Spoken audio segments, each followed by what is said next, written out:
Good evening and a warm welcome to each of you. It is very touching to see all of you tonight. It's raining outside and you are all here. We are all here where it's warm and dry, and it will be warmer with the discussion tonight. It's one of my favorite subjects, and I thank you very much for sharing this view with me. And I would like to tell you that it is a pleasure to gather this evening for another enriching discussion on the Greek classics. It is also a great pleasure to see this initiative, the collaboration between the Society for the Preservation of the Greek Heritage and the Embassy of Greece, flourishing as a platform for dialogue.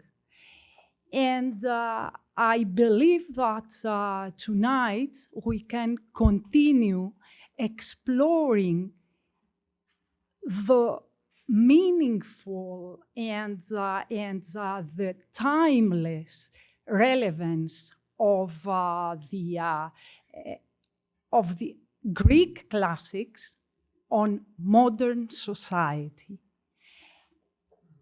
To see this, we are helped with some wonderful experts. I thank them very, very much. And they are gonna share their insights on this subject. I am confident that tonight's discussion will be equally thought-provoking and enlightening as the one that we had a month ago. I'm so glad to see all of you, and I wanted to particularly thank some friends who are coming from Delaware, from a charter school with 2,500 students who are going there to learn, among other things, Greek language.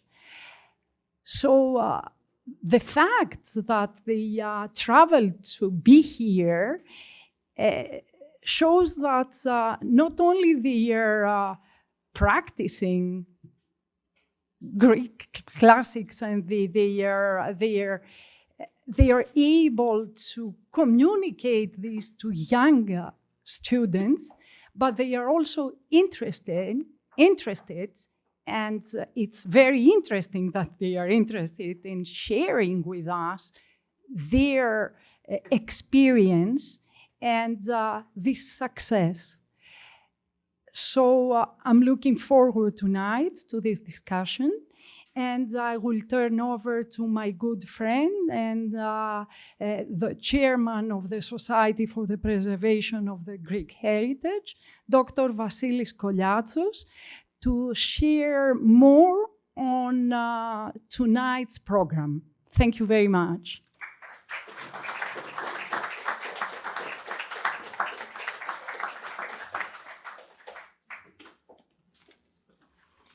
Madam Ambassador, dear friends, on behalf of the Society for the Preservation of Greek Heritage, I would like to welcome everyone here tonight.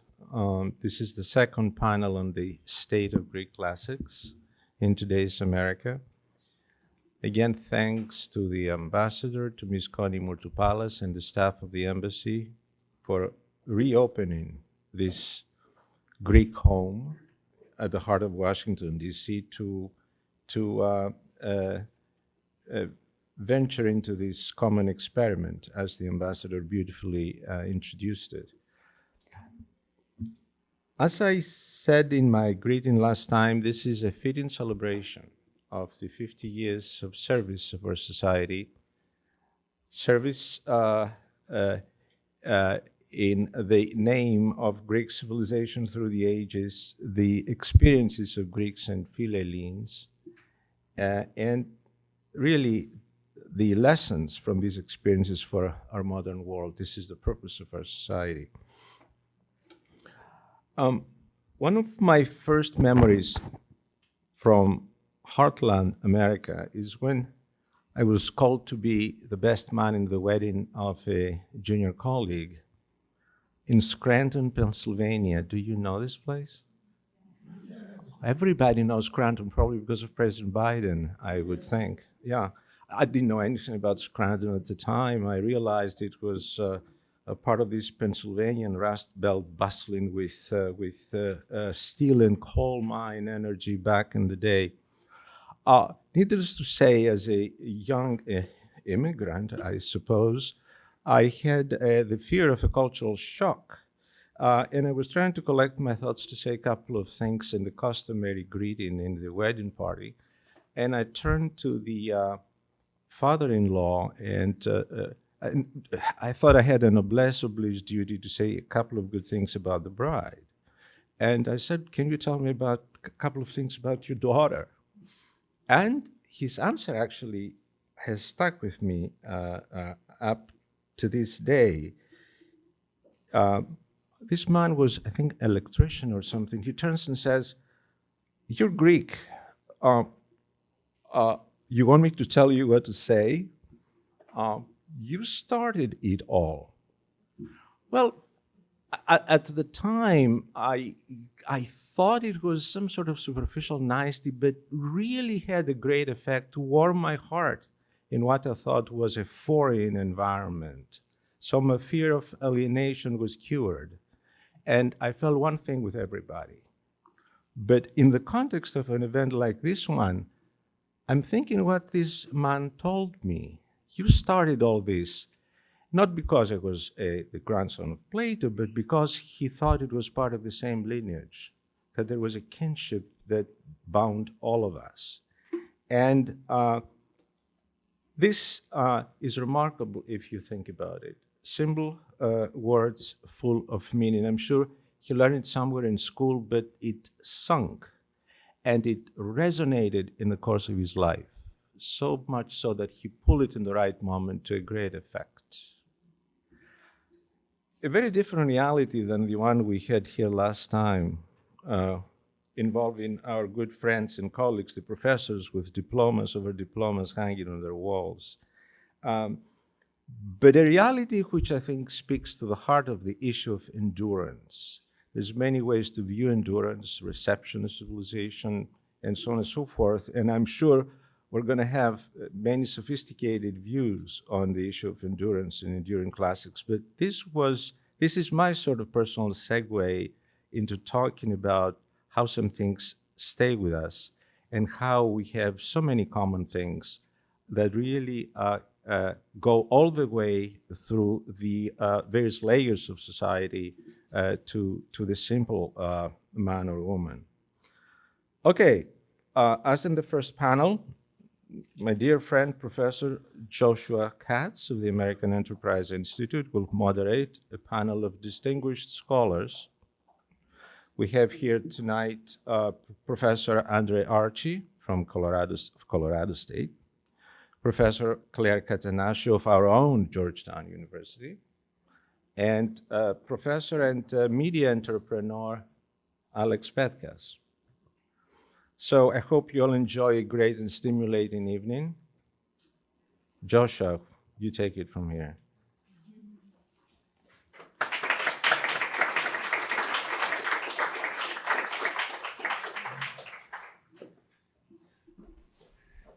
Madam Ambassador, Professor Koliatzos, members of the Society for the Preservation of the Greek Heritage, ladies and gentlemen. It gives me great pleasure to welcome again such a crowd to the Embassy of Greece, where we have ahead of us a treat of an evening. The treat begins, of course, with our subject matter, Greek classics, enduring relevance for the modern world. Since you are here, I doubt most of you need much persuading that a couple of hours with the Greek classics are hours well spent.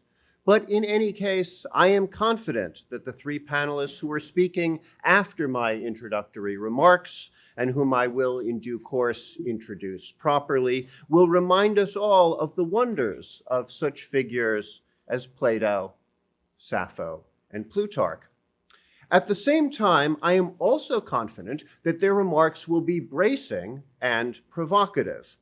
The leadership of the Society for the Preservation of the Greek Heritage and I chose these speakers because they care deeply about the classics, but do not worship them uncritically.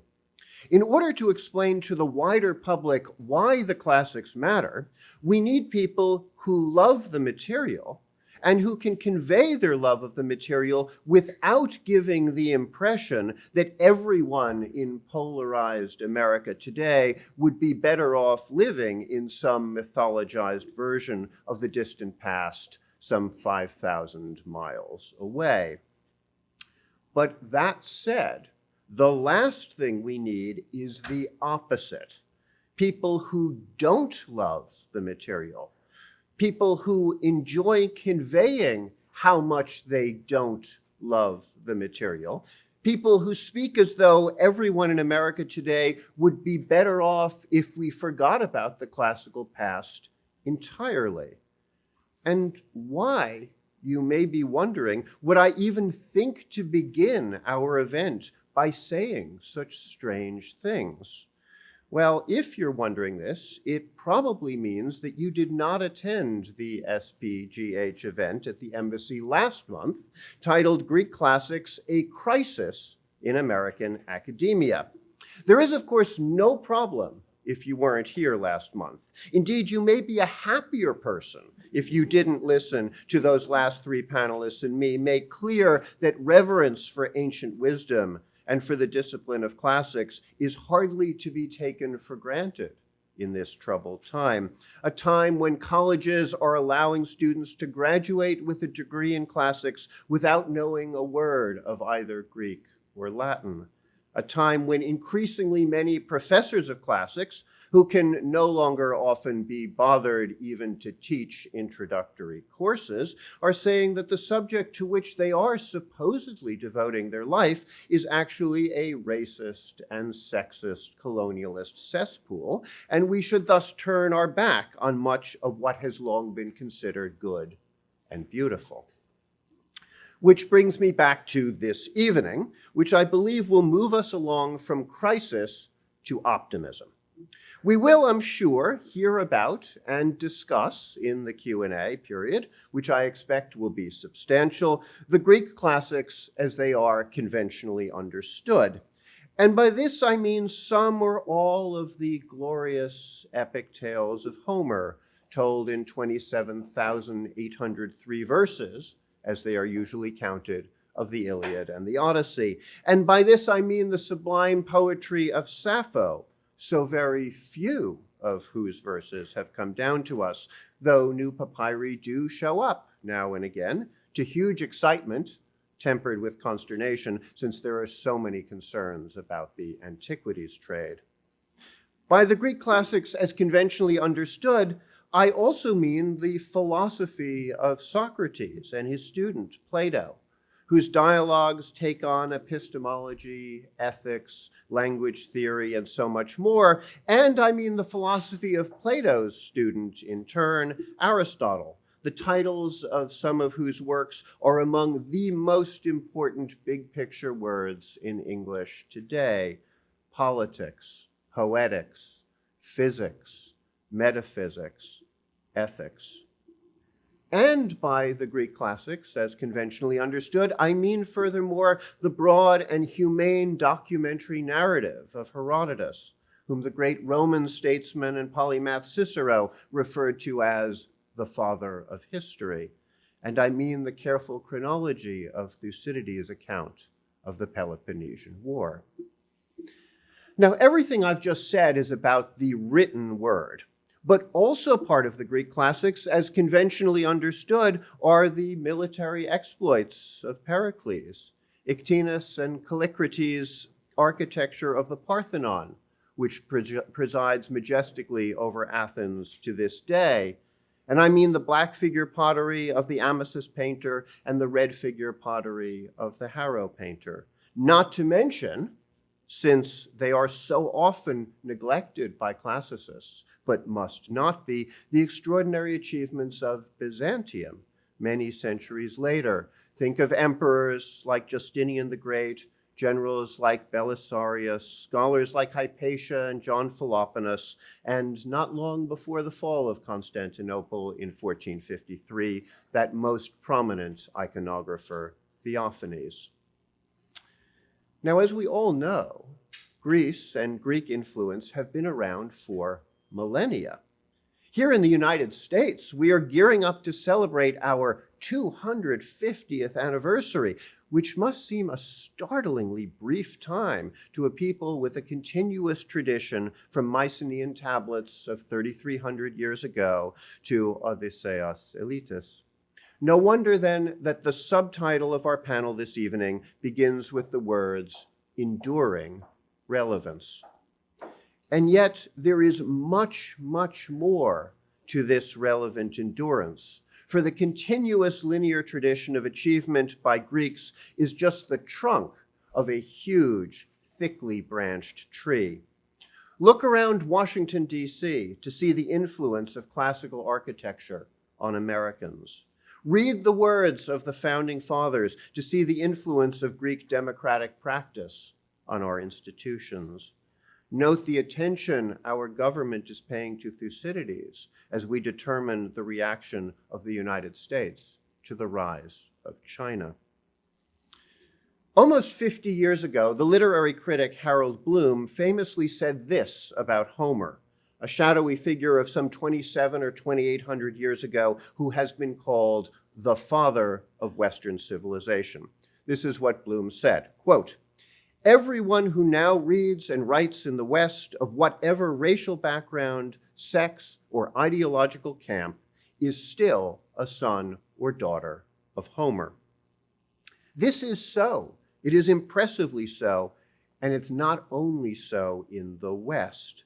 The full title of our event is Enduring Relevance for the Modern World, and it is important to remember that our world is large. It's commonplace, of course, for educated people to trace the authority of Homer, conventionally considered the earliest Greek poet, through space and significant time, from the Latin Virgil in the 1st century BC to the Italian Dante, to the English Milton, to the German Goethe, to the Irish Joyce in the first half of the 20th century. But one of the most stunning instances of modern Homeric influence is the Nobel Prize-winning author Derek Walcott's Omeros, published in 1990. True, Walcott was from St. Lucia in the West Indies, but the Windward Islands, though in our time zone, is not what most people mean when they speak of the West and the Western tradition. And further afield, while I am not in a position myself to say whether the 16th century Japanese tale of Yoriwaka, which has much in common with Homer's Odyssey, is in fact based on the ancient Greek epic, as some scholars have claimed, the idea certainly is intriguing. In any case, we need not stick with Homer to see the enduring relevance of the Greek classics, which have given us so many fathers. The father of Western civilization, the father of history, and also, to use one popular description of Plato, the father of philosophy. Consider one of the most famous utterances about this last father, which comes from the English mathematician and philosopher Alfred North Whitehead.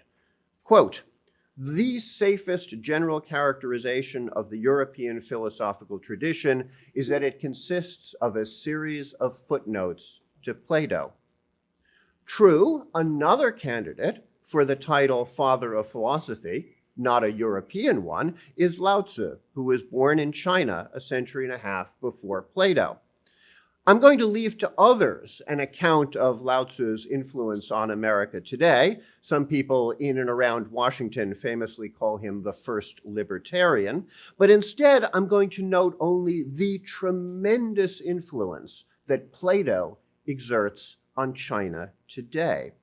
And on the subject of how the ideas of Plato, Aristotle, and Thucydides are used and arguably misused by Chinese intellectuals and the Chinese government, I recommend the University of Chicago classicist Shadi Barch's often surprising book, Plato Goes to China, The Greek Classics and Chinese Nationalism, published last year. But enough. To help us understand the landscape in which the Greek classics are and should be viewed in the big old modern world today, we have up on stage three distinguished figures who, broadly speaking, represent the philosophical, literary, and historical traditions. While all three have a doctorate, what is at least as important as their deep knowledge of the material is their refusal to sit quiet and isolated in academia's ivory tower. It is in no small part on account of their deep commitment to public engagement that they are here with us this evening. These are people who believe that the Greek classics belong to all of us, who believe that the political, social, and cultural material over thousands of years that is indebted to the Greek classics belongs to all of us, and who are enthusiastic about discussing, debating the pros and cons of, and generally promoting this oh so rich, wide, and broad heritage. Our first panelist is Andre Archie. Professor Archie, who holds a PhD from Duquesne, is an associate professor of ancient Greek philosophy at Colorado State University. In 2015, he published a monograph titled Politics in Socrates' Alcibiades, a philosophical account of Plato's dialogue Alcibiades Major. Pretty standard, though first-rate, academic stuff. But then earlier this year, after having made a name for himself with regular articles in such public-facing outlets as National Review, Modern Age, and The American Conservative, he published with Regnery a wonderful book that has made a big splash and that I commend to all of you. It's called The Virtue of Colorblindness. Together with another book from this year by Coleman Hughes, Professor Archie makes the best case for a generation increasingly and unfortunately removed from Martin Luther King Jr., that we should all be judged by the content of our character and not by the color of our skin. Perhaps unsurprisingly, Professor Archie takes the opportunity to talk at some length about the ancient Greeks, especially Plato and Aristotle, in his defense of the importance of character and his plea for colorblindness. Worth the price of the book alone is the chapter on what he, following the late Sir Roger Scruton, calls oiks, that is to say, those who practice oikophobia, in Greek, hatred of home. Following Professor Archie, we will hear from local talent, Claire Catenaccio, local, but with an international reputation. Professor Catenaccio, who holds a PhD from Columbia, is an assistant professor of classics not much more than a mile from here at Georgetown University. Last year, she published with Cambridge University Press an important book on ancient Greek drama, one that is likewise devoted to defending character, though in a different sense of this Greek-derived term.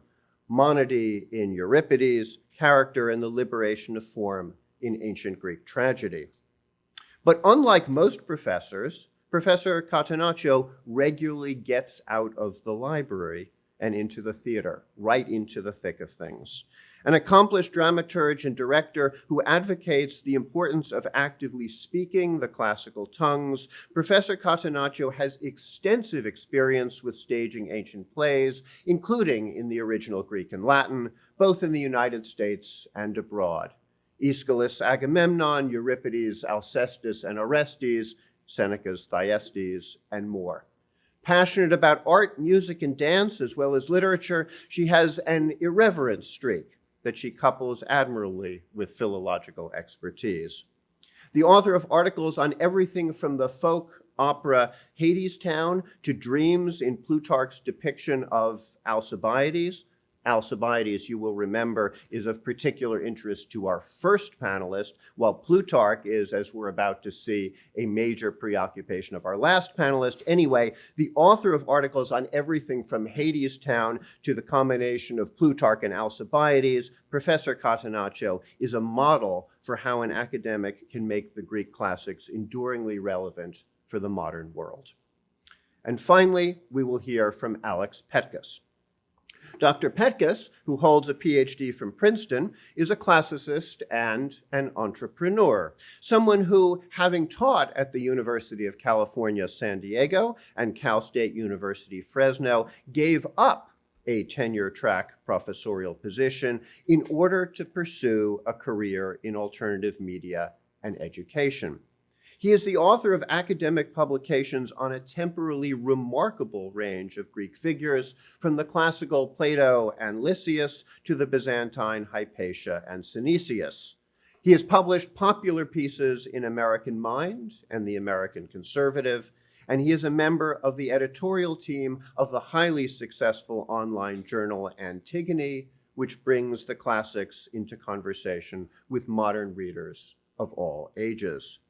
Above all, though, Dr. Petkus is known as the host of the popular podcast and YouTube channel Cost of Glory, and as the founder of a related education company, both of which use Plutarch's lives of great Greeks and Romans, people like Alcibiades and Pericles, Alexander the Great, Romulus, Sulla, Cicero, and so on. He uses them as a jumping off point for both philosophical introspection and extroverted leadership.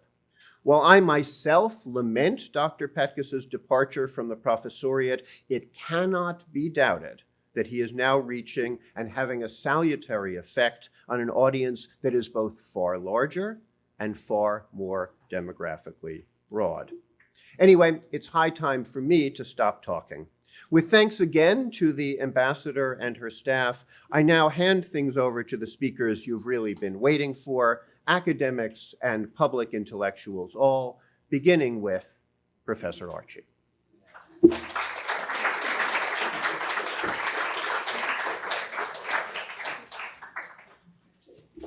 I really appreciate that introduction. It's such a treat to be here with my fellow distinguished panelists. Thank you, Madam Ambassador. It's a pleasure to be here. I don't get to the East Coast much. Actually, my son lives in New York City, but I don't get out as much as I should to visit him. But it's nice to be out. So today I'd like to talk a little bit about what Joshua mentioned in regard to my book, The Virtue of Colorblindness. I think it's extremely important to see the connection between the Western philosophical tradition, especially ancient Greek philosophy, and how Americans discuss race, right? Because we all have some things in common, and I think for the most part, or at least what I focus on, is the Western philosophical tradition, ancient Greek philosophy, something that I completely love. So the title of my talk is The Classics, Character, and Race. I was introduced to the classics through ancient Greek philosophy. One of my professors at Colorado State University was Bill Hervey, an African-American male. He was also a Cornell Straussian, if you know much about the Straussians. He was also a student of Alan Bloom and Werner Dannhauser. Political science was Hervey's specialty, and he took an interest in my academic development as a freshman in his Western Political Theory graduate course. He loved all things ancient Greek, especially Aristotle and Plato. The sheer mania with which he taught Aristotle's Politics and Plato's Republic was always accompanied by an equal amount of sophrosune. His teaching, his love of the ancient Greeks were sights to behold. It was mesmerizing. But most importantly, he taught me that the classical knowledge found mainly in the works of ancient Greek political philosophy was the very embodiment of the liberal arts. Such knowledge, he would say, makes us free by separating us from particulars of race, of class, of gender, of time and place, and of necessity. Real freedom, he would say, is intellectual freedom. So as you can see, learning to appreciate the tradition out of which the liberal arts emerged, out of which Socrates, Plato, and Aristotle emerged, I was learning to appreciate a certain type of education, a classical education. To me, it was the ancient Greek philosophical tradition in particular that proved to be superior to the alternative intellectual traditions. From that point on in my young development, it was simply up to me and my native abilities to pick and choose from the classical tradition to chart my own course forward. Now, it's significant that classical tradition that I was introduced to was introduced to me by an African American. So why is it significant? Because some Black Americans and their well-placed allies have mounted the fiercest and most effective attack against the value and relevance of the classical tradition. Due to our racialized past, Americans have been receptive to the attacks. Of course, there are others who despise the Western intellectual tradition, but I don't think none have been as effective as the attacks in the name of racial justice. But those attacks on the classical tradition in the name of racial justice are misplaced. The classical tradition, the ancient Greek philosophical tradition, is the real ally, the most consistent ally of racial justice. And I'll tell you why. When Martin Luther King Jr. spoke in 1963 during his march in Washington, he famously said in his I Have a Dream speech that he dreamed that his 4 children would one day live in a nation where they would not be judged by the color of their skin, but by the content of their character. Earlier that same year, and in a radically different context, King's letter from a Birmingham jail spoke searingly about the collateral damage of racial prejudice done to Black Americans and white Americans, and done also to those great wells of democracy which were dug deep by the founding fathers in their formulation of the Constitution and the Declaration of Independence. No other public figure in modern times has expressed sentiments so resonant with the colorblind tradition and the Western intellectual tradition. Given King's moral and practical advocacy, he seems to have understood that he was a mere vessel, just a mere vessel, of many strands of our ethical thought that privilege individual character, ethos, and its choices and actions over conventional and arbitrary markers of distinction, such as a person's sex or race. The colorblind tradition is grounded on the moral belief that the mere possession of hereditary qualities like race should not confer moral merit by their possession or non-possession.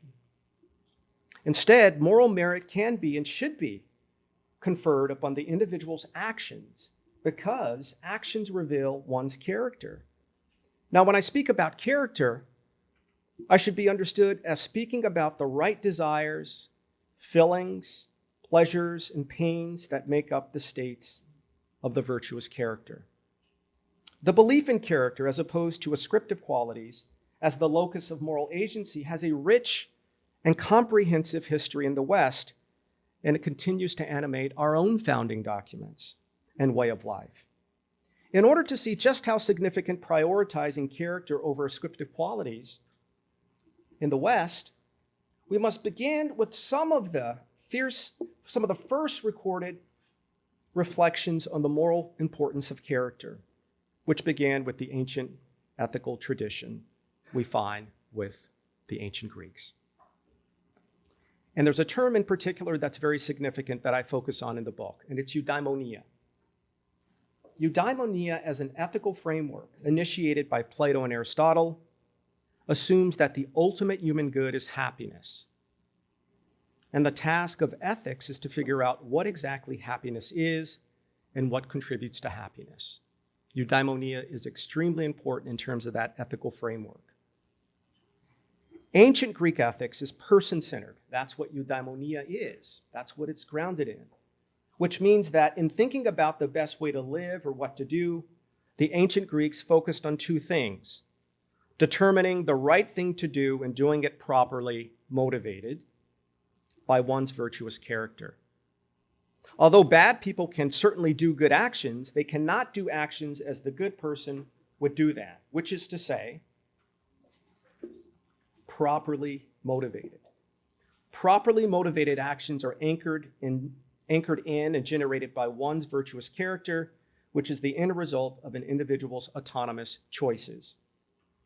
Character is not the product of factors that fall outside of the sphere of choice, voluntary action, and how choice is exercised morally.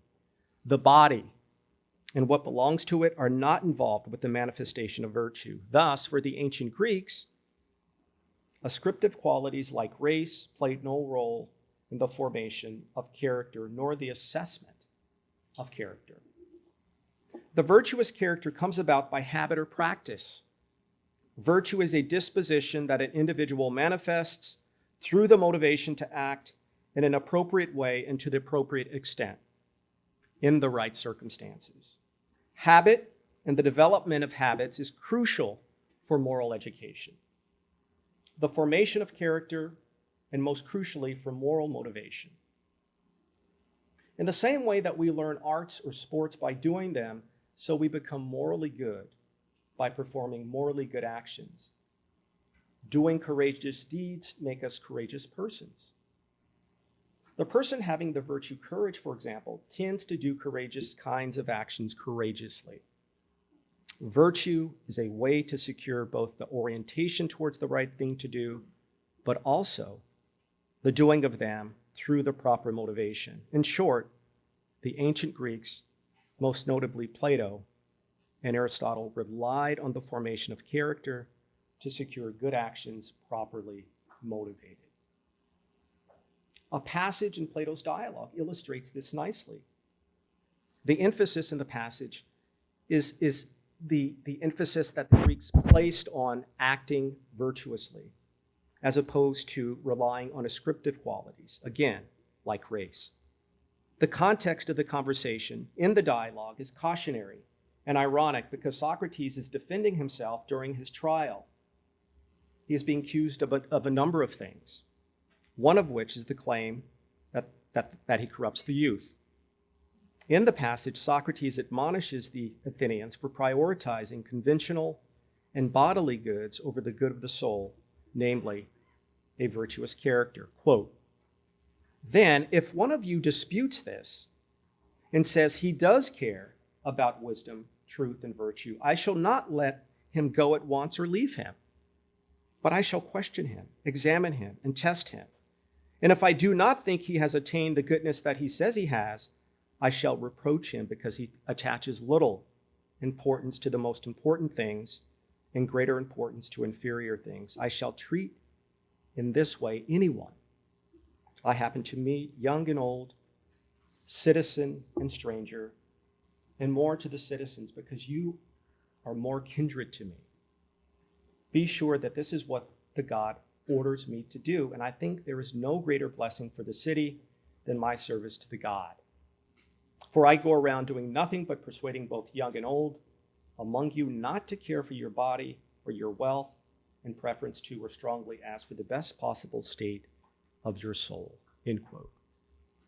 So the emphasis here is the contrast between appearing to care for the proper type of goods and actually caring for those goods as expressed through one's commitments and by extension, virtuous character. The most important things Socrates speaks of are those things that fall outside of the body and what belongs to it. These things are truth, wisdom, and virtue. And they enable one to properly use the body and what belongs to it, as well as external goods, money, friends, and so forth. Ascriptive qualities, like race, fall into the class of things that pertain to the body and what belongs to it. In a modern context, another way of stating what Socrates is getting at is to say that the content of one's character determines one's attitude toward the body and what belongs to it, like race, and external goods like money and friends.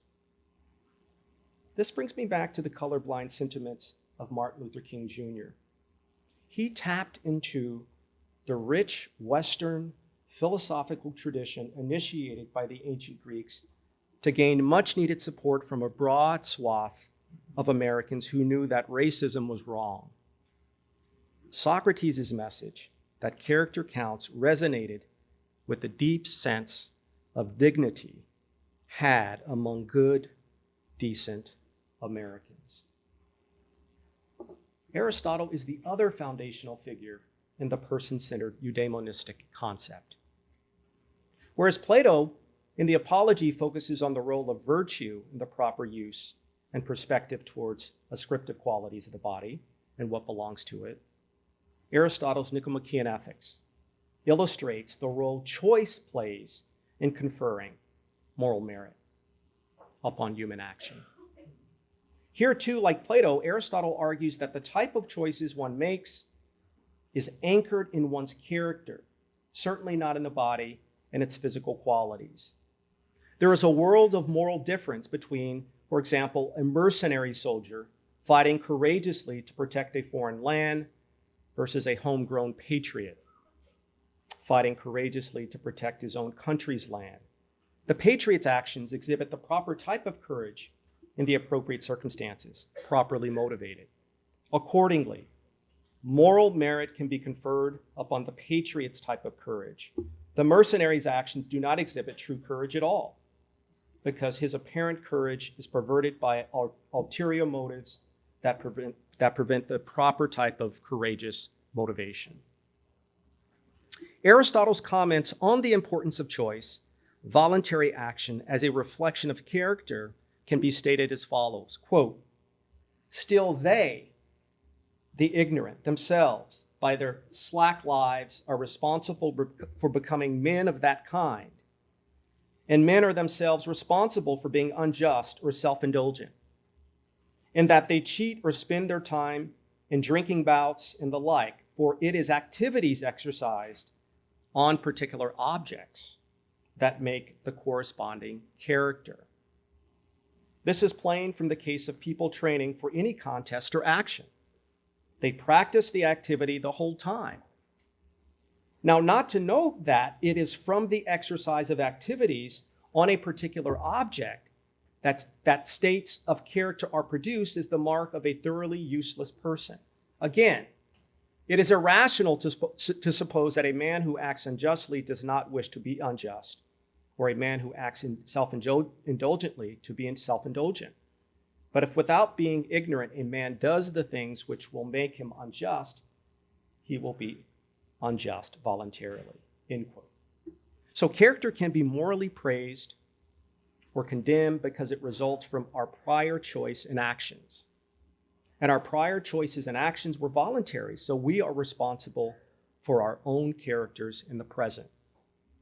It makes no sense to praise, condemn, or assign moral status to ascriptive qualities like race, because one's race is an indelible feature of one's body.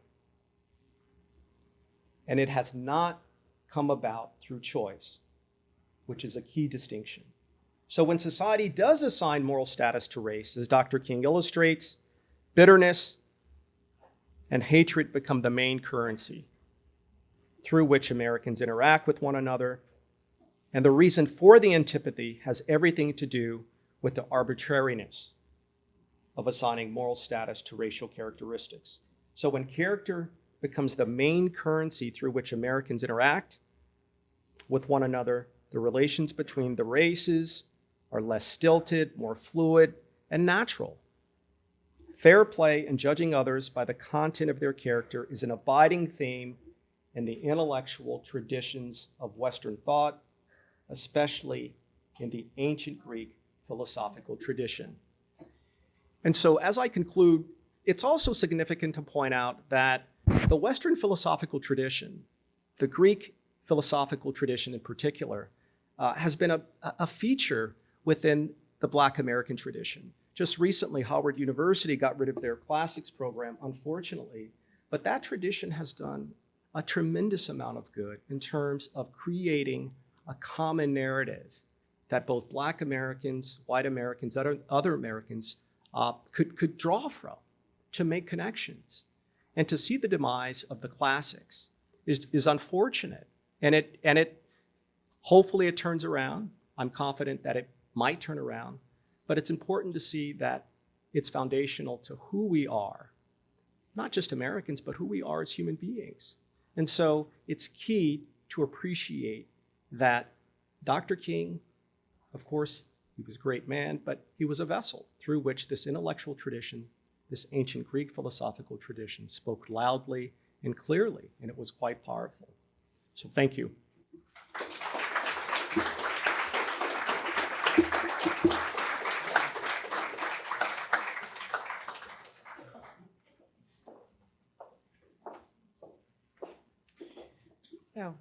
Good evening, everyone.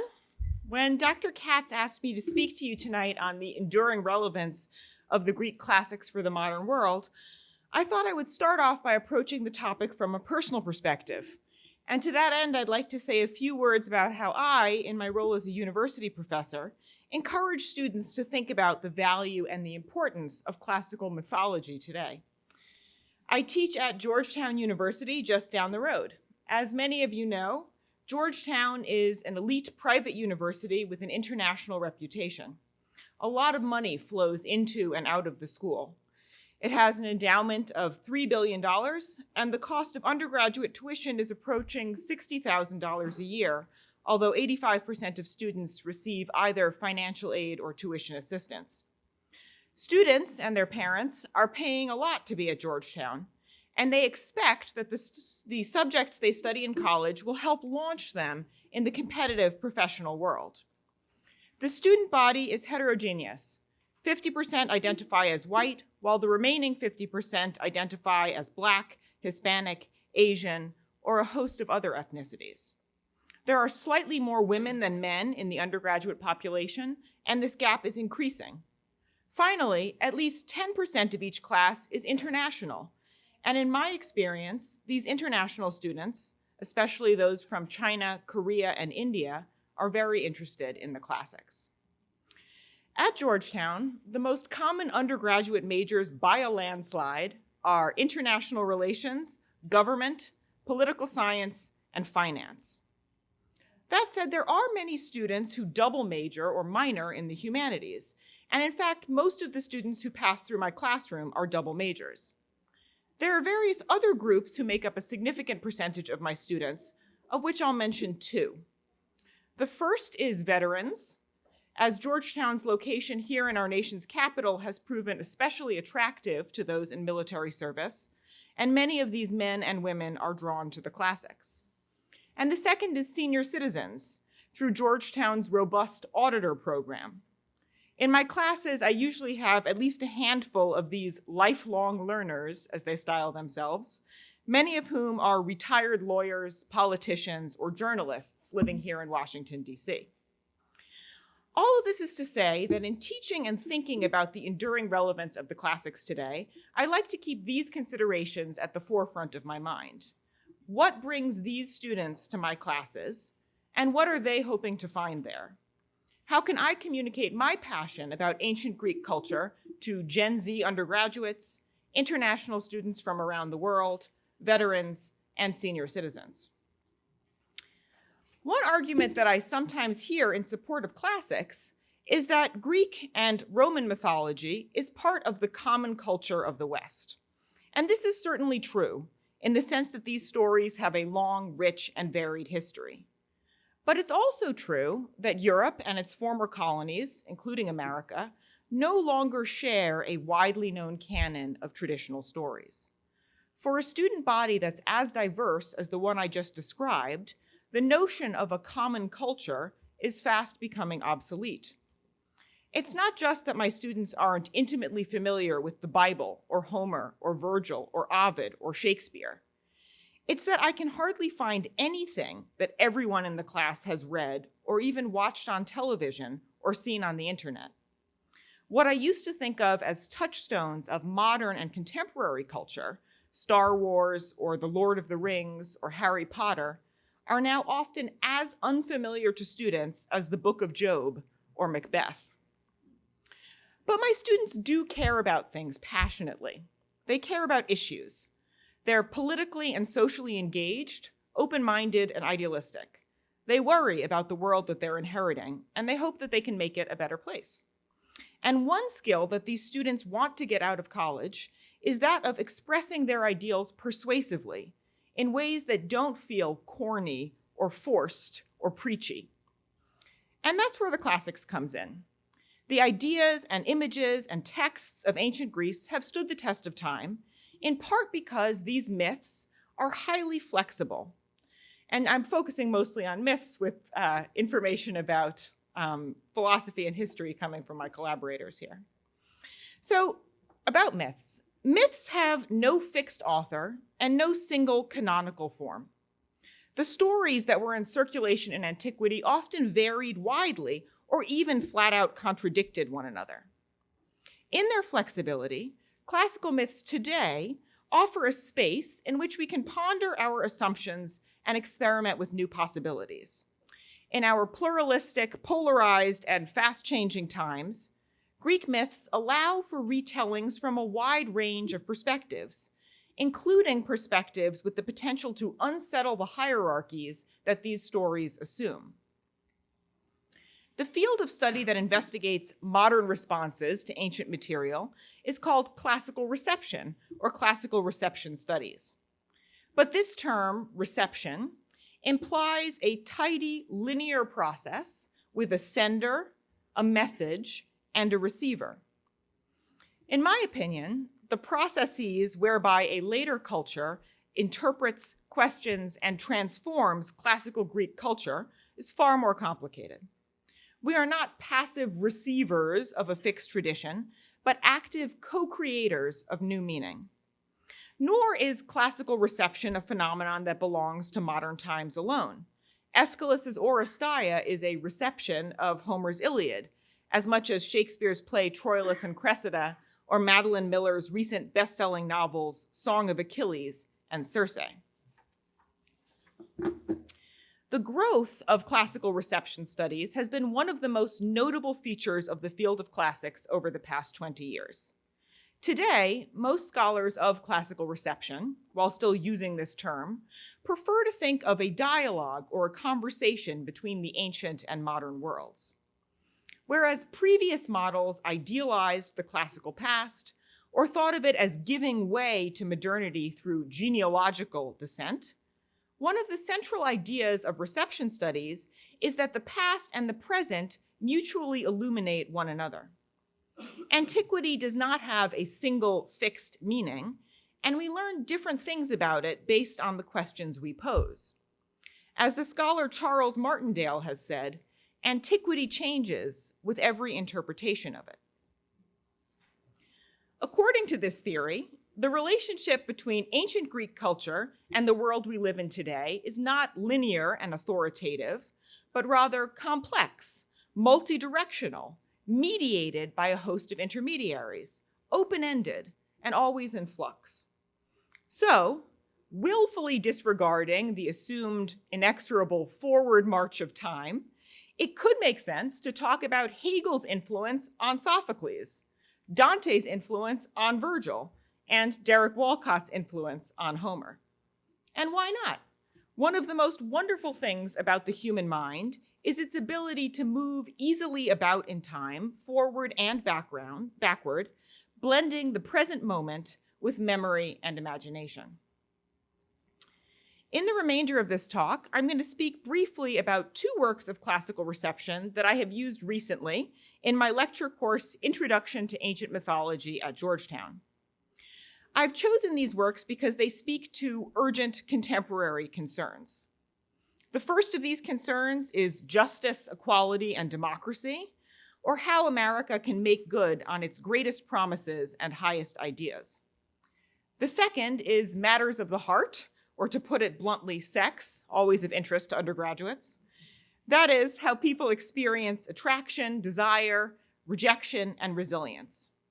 These are things that my students care about, and they respond to these modern works of classical reception because in them, serious topics are approached with curiosity, humor, and creativity. Far from what Harold Bloom called the anxiety of influence, these artists display the confidence that comes from entering with gusto into a vibrant and ongoing debate. Their works gain in depth because of their engagement with the classical past. So floating around should be a handout, which I'm going to turn your attention to now. So the first artist I'd like to talk about today is Kara Walker, whose work, Emancipation Approximation, you'll see on page 1 of your handout. And there are some extra handouts up here if anyone hasn't grabbed one. Walker is one of the most recognized, provocative, and influential artists working today. Since her first major exhibition in 1994, Walker has used a variety of media, most famously black paper silhouettes affixed directly to white gallery walls, to create characters defined by race and gender in unexpected and often troubling tableau. Her images can be at once violent, scatological, sexual, hateful, loving, and humorous, often all at once. In creating these contemporary stereotyped images, Walker uses the antiquated practice of silhouetting. Popular in the United States in the 18th and 19th centuries, silhouetting was predominantly associated with female artisans, but largely patronized by white male plantation owners in the antebellum South. In using this medium, which evolved from shadow portraiture and physiognomy studies, Walker physically cuts her figures from large pieces of black and white paper. And as you can see, this pronounced distinction between black and white can also be interpreted as positive and negative renderings of stereotypical racial attributes. Although Walker's work deals with themes that are too weighty to be considered comic, she has said that humor is an essential part of her process because of its potential to engage and destabilize the viewer. In an interview, she stated, "I didn't want a completely passive viewer. Art means too much to me. I wanted to make work where the viewer wouldn't walk away. He would either giggle nervously, get pulled into history, into fiction, into something totally demeaning and possibly very beautiful." The work I've reproduced for you is called Emancipation Approximation, and it was first exhibited in 2000. This series, 27 screen prints total, ironically responds to Abraham Lincoln's Emancipation Proclamation of 1863, which legally abolished slavery. The 27 prints were designed for display in the round, encouraging viewers to create a narrative linking these images of illicit sex, masters, slaves, swans, and severed heads. But as we shall see, creating a narrative is easier said than done. If we look at the prints that I've selected on your handout, we see several adult female figures, as well as several hybrid swan creatures. Here, the first task is distinguishing between black and white as colors of paper and black and white as racial stereotypes. In the first panel there, a woman cut out of black paper is tossing the severed head of a child into a marsh with an inscrutable expression. Later in the series, we see a woman cut out of black paper who also has stereotypically black features interacting with a white swan. But what exactly is going on? Is the swan screaming in horror or squealing with sexual titillation? Further along, we see what I interpret as the black paper silhouette of a white or Caucasian woman in a cotillion gown, standing by a tree stump with an axe. She's presumably been decapitating children whose severed heads lie around her feet.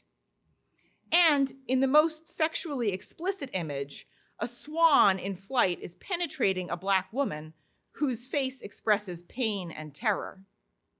Amidst these adult female figures, we see several white swans with the heads of black children who glide upon a body of water scattered with lily pads, both white and black, elements perhaps that allude to the physical mixing of races and the uneasy gray area surrounding racial discourse in America.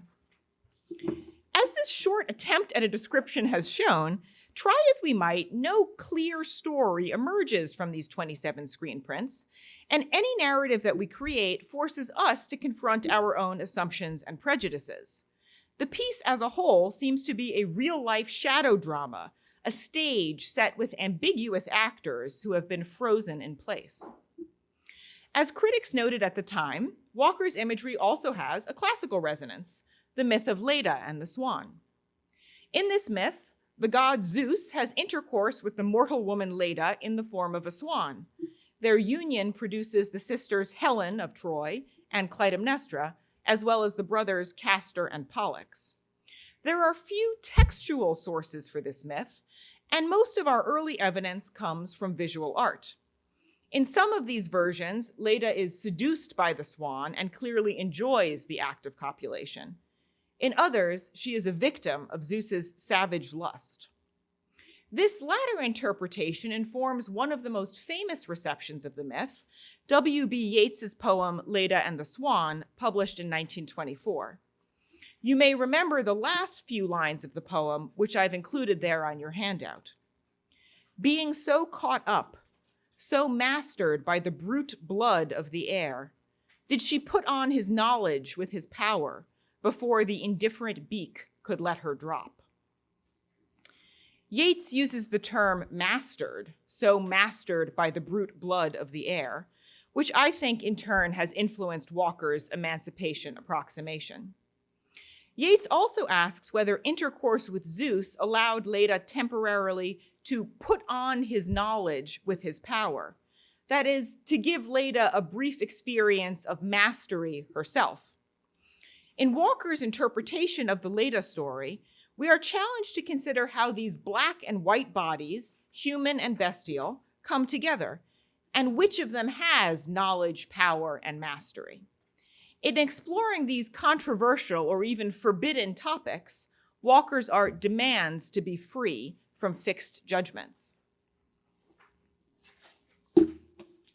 The second piece of classical reception I've chosen is taken from the series of poems Dirtbag Sappho by Daniel Lavery, and it appears on the backside of your handout. Lavery, born Mallory Ortberg, is a trans man. He embeds this poem, along with several other irreverent versions of Sappho's lyrics, in his autobiographical collection of essays, Something That May Shock and Discredit You, published in 2020. In the book, Lavery writes about the process of transitioning, including the effects of hormone therapy and his experiences with dating, love, and family dynamics while leaving behind his identity as a woman and creating a new one as a man. Lavery's work, like Walker's, is polarizing. Some of you in the audience, I guess perhaps my Gen Z listeners, might find this poem funny and relatable. Some of you might find it appalling or consider it trash. Either way, I hope you'll agree that it's worth talking about. Lavery's first book, Texts from Jane Eyre, was a New York Times bestseller in 2014. His subsequent books have also been popular, and this collection of essays has been reviewed positively in venues from The New Yorker to Oprah Magazine. As co-founder of the progressive website The Toast, Lavery has collaborated with writers and thinkers like Ta-Nehisi Coates and Roxane Gay. So love it or hate it, this is how some people today respond to the classics in ways that draw attention. As I said, this poem comes from a section of Lavery's book called Dirtbag Sappho, and he gives it the title Fragment 31. This implies that he is translating Sappho, but this is obviously not a literal translation. This is a transformation, a response, a reception. So that you can get a sense of Lavery's creative liberties, in number 3 on your handout, I've given you the ancient Greek text of Sappho's Fragment 31, along with a more straightforward translation by Willis Barnstone. Fragment 31 of Sappho survives because it was quoted by Longinus, a Greek scholar living under the Roman Empire. The situation described in the surviving lines is the following. A man who seems like a god sits across from a certain woman, enjoying her conversation and her laughter. This makes the poet feel a mixture of passionate emotions. Sappho chronicles these emotions through a detailed account of her physical symptoms: heart beating, tongue cracking, fire under her skin, eyes unseeing, ears pounding, sweating, convulsions. In Greek, the first 16 lines of the poem are one long sentence enclosed by a repeated contrast between seeming and being. The man seems like a god. Sappho seems to herself to be close to death. Seeming and being, divinity and death, these are the oppositions that structure the poem. Sappho's experience overlaps with that of the man because both presumably feel desire for this lovely woman. But the comparison remains askew.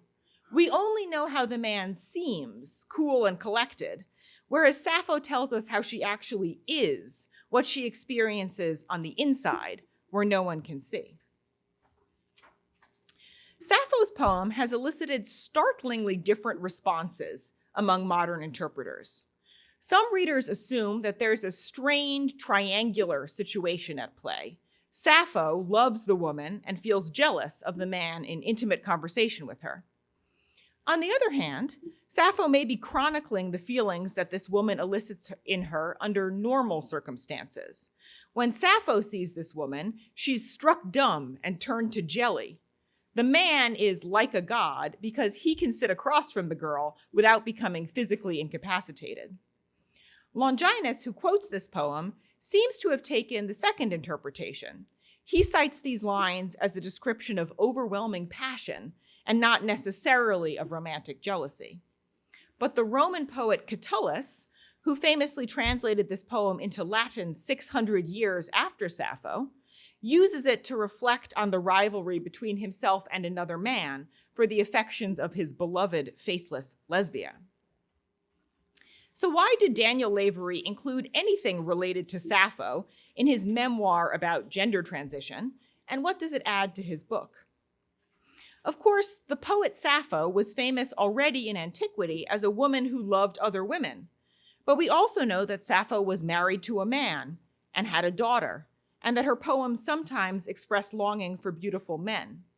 Desire, or eros, rather than any specific sexual orientation, is Sappho's theme. I think that this focus on desire is what makes Lavery's translation, if you like it, witty and moving. Lavery never makes explicit the gender of the speaker of this poem, whether male or female. Nor does he make explicit the gender of the speaker's beloved. What comes across most strongly is the tremendous force of desire, no matter its source or its object, a force that spills over in Lavery's mixture of traditional poetic language, obscenities, slang, text message idioms, and lyrics from contemporary pop songs. Lavery is able to translate the poems of Sappho because they are maximally flexible. Sappho's identity is more open and expansive than any traditional binary division between male and female. We know that in antiquity, Sappho's songs were appreciated and performed by men, which suggests that her poetic persona could be inhabited by all. Half a millennium before the translation of Catullus, one anecdote tells us about the Athenian statesman Solon, who lived around 580 BCE. Solon heard his nephew singing a song of Sappho at a symposium, and he begged the young man to teach it to him. When his nephew asked him why, Solon replied, "So that I may learn it and die." That brings me more or less to the end of what I have to say, and I look forward to hearing your reactions later when we have an opportunity for discussion.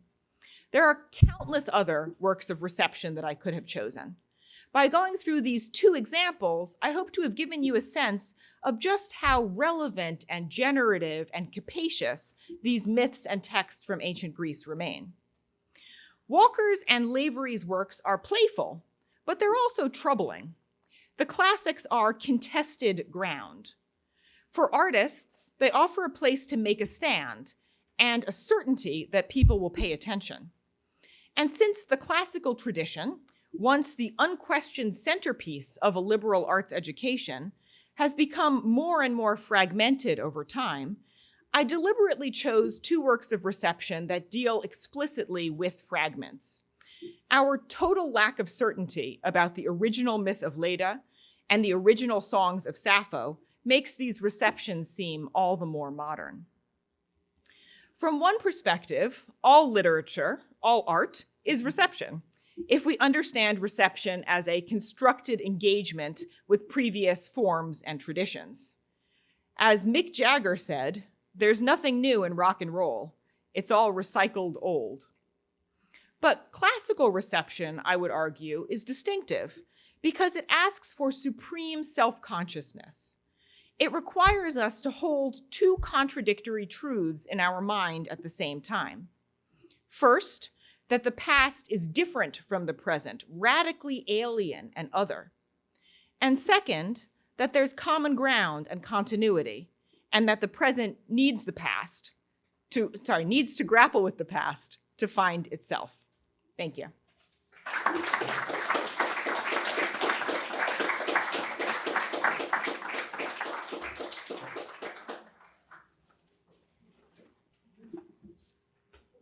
Arrow keys? All right. Yeah, that'll work.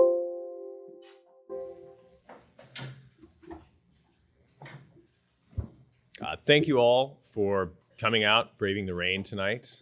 I'm reminded at these sorts of occasions how strong a foundation for philia, for friendship, a love of the classics is, as I'm united with friends old, Claire and Joshua, and new, Andre, and hopefully many more of you later on this evening. So I want to put to you the case that the classics, especially the Greek ones, have recently become much more enduring and relevant. In my new line of work as a podcaster and a purveyor of ancient wisdom and insight completely outside the bounds of academia, I've been focusing on two main levers for reaching audiences. First, there are other podcasts, both in audio form and on YouTube. I've spoken as a guest on several dozen, some of them rather large, some of them the opposite of that. Second, there is Twitter, X, and that's where most content creators go to network with each other. And so I'm sharing with you some of what I'm observing in these spaces. And one of the lessons that people seem to be taking from the results of last week's election is how new media, podcasts, YouTube, Twitter, have seized an advantage, possibly a permanent one, from old media. Whatever you think of that shift or the results that it's brought in the last week or so, there are some trends that I see in this sector of culture that as a classicist, I find very encouraging. So I'll talk about some of the growing interest in antiquity online, and I'm going to spend more time, probably more energy, focusing on the sources of that energy inherent, coded into the essence of what the classics are in Western culture, according to me and my sources. So to begin with, consider the Vesuvius Challenge. Many of you hopefully saw this story in the news earlier this year. More than $1 million in prizes were offered and subsequently awarded to the winners in an open source software and machine learning contest called the Vesuvius Challenge. The text is not that important here.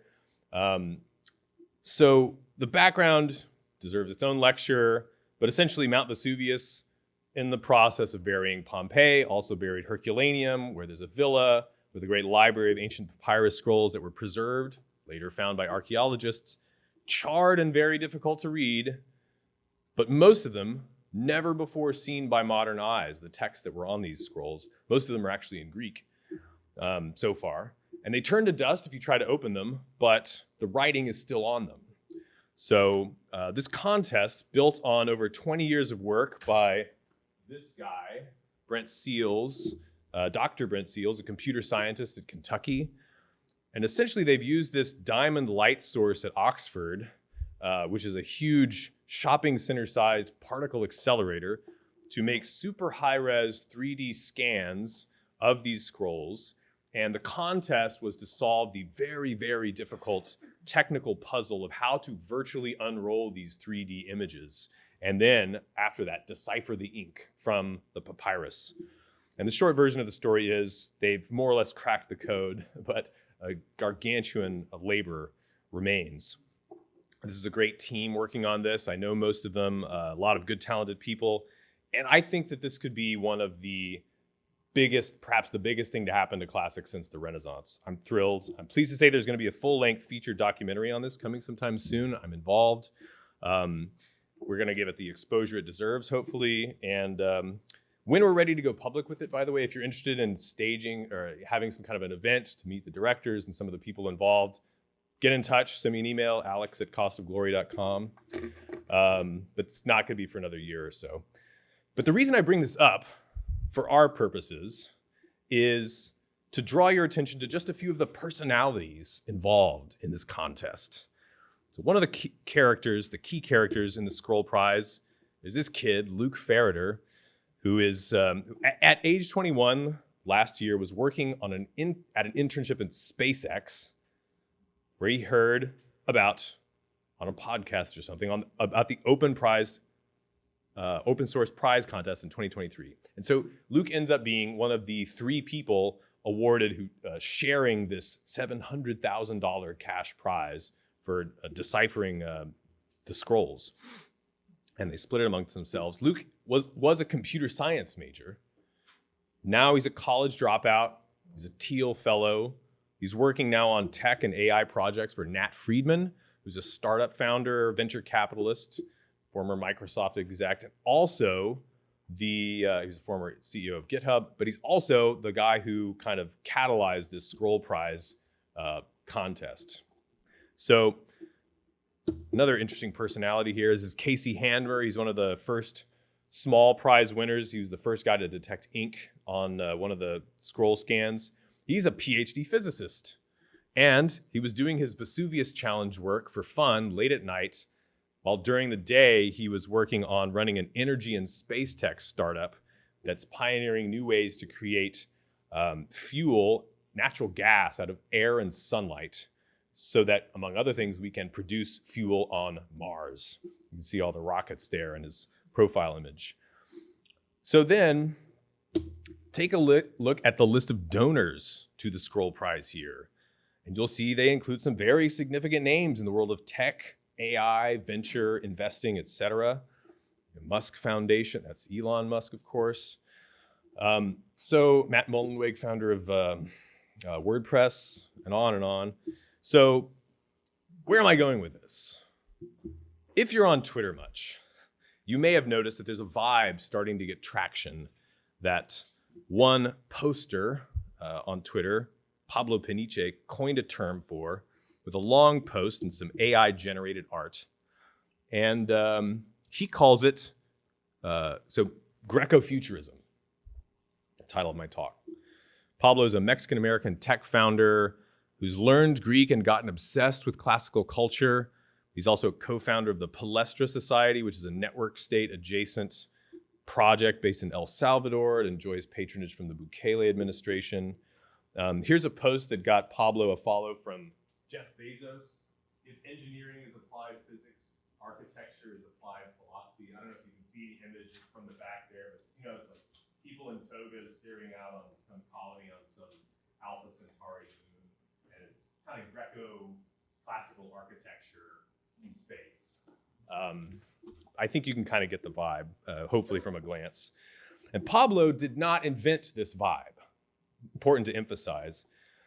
He just coined a name for something that he was already seeing in the memosphere, as it were, and he just wanted to put some gasoline on it, give it a term.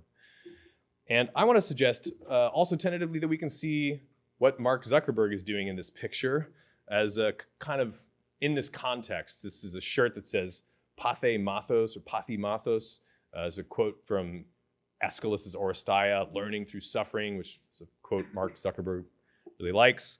And he's also having a marble bust made in the classical style of his wife, which was announced recently. You can take in a similar vein Elon Musk's frequent exhortations to the youth on Twitter to go read Homer's Iliad and Odyssey. What does all this stuff point to? I think it's fair to call it Greco-futurism. But what is that? Well, you could call it an aesthetic, even a vibe. It's one I think you can grasp almost instantly, again, from these pictures and memes.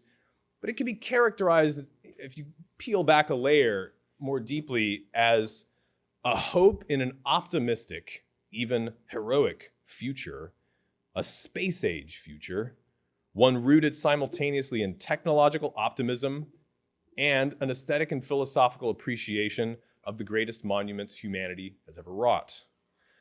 And you can catch a vibe, I think, of Greco-futurism in many places. It's been around for a while, really, if you know what you're looking for. You can see it in the classicizing aesthetics of the Dune series recently. The House of Atreides takes its name from the House of Agamemnon and the Iliad. I mean, you could point to a lot of Greco-futurist themes in Star Wars, Star Trek, on and on. But the vibe is based on this odd principle that people who end up doing some of the most innovative and forward-thinking work often take inspiration from the heroic examples of the deep past and deep traditions in art, science, literature, politics, and so on. This happens perhaps because such people crave grand results that will reverberate far into the future and seek examples to emulate. But greatness, as Aristotle observed, is rare, and it often can only really be discerned after it has withstood the cold indifference of the centuries. So here's why I think this is important. You have some of the most wealthy, competent, and influential people in the country, in the world, tuning into a similar frequency, a similar vision of what our collective greatness might consist in. And I think that this vision is pushing against the presentist paradigm that has dominated the academic humanities consensus for decades now.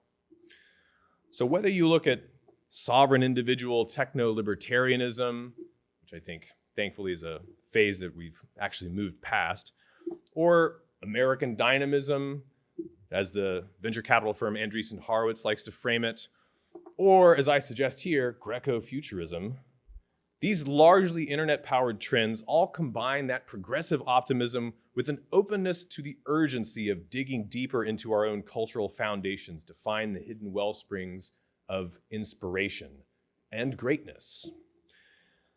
Most importantly, this vibe and the people who meme this vibe, who copy it, repost it, like it, they're putting out signals in a way that aligns them with the founders of this country, and I would argue also many founding figures of modern Greece, like Adamantios Korais, who's a big fan of Plutarch.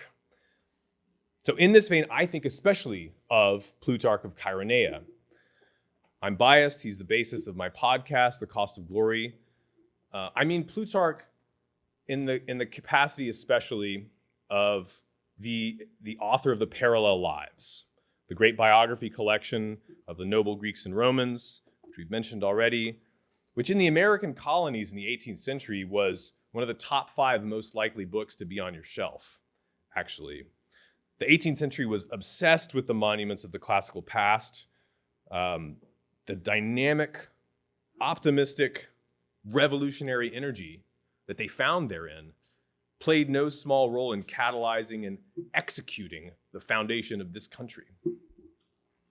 And you're starting to see Plutarch's name, or at least his heroes, like Lycurgus, Solon, Agesilaus, Phocion, Alexander, Caesar, come up more and more in online circles aligned somehow, tangentially even, with this Greco-futurism vibe. Some people are more aware of Plutarch as an author himself, some less so. Many of them listen to my own show. There's similar material out there. But rather than multiply examples of this internet trend, which you can kind of look up on your own, I want to focus on the classical roots for the rest of the talk of what I think is going on here in a bigger picture. And I think Friedrich Nietzsche helps explain the particular mode of approaching history that we're seeing here and to distinguish it from other modes of approaching history. So in his earlier work on, it's called The Advantage and Disadvantage of History for Life, Nietzsche proposes that an excess of studying history can actually be poisonous to an individual or to a society.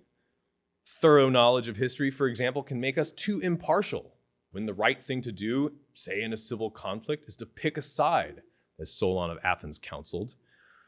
The cultural refinement that sometimes accompanies excessive historical consciousness can lead us to treat our own time period and homeland as so provincial as to be unworthy of interest or investment.